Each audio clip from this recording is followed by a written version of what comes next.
Darating ang panahon na mawawala tayo sa mundong ito. At kapag dumating ang panahon na yun, hindi mahalaga sa kung gaano karami ng pera ang naipon mo sa bangko. Hindi rin mahalaga sa kung gaano ka successful sa trabaho o sa business mo. At lalong hindi mahalaga sa kung gaano kaganda ng mukha at ng katawan mo. Dahil ang mahalaga pagdating ng panahon na yun ay ang sagot sa tanong na naging masaya ka ba?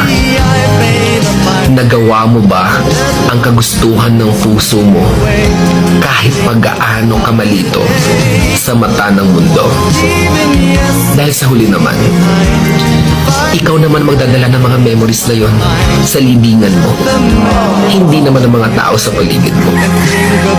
So make sure na bago pa dumating ang panahon na aalis na tayo sa mundong ito, siguraduhin mo sa sarili mo na magiging masaya ka at magagawa mo ang kagustuhan ng puso mo kahit pag-aano ka kontra ng mga tao sa mundo.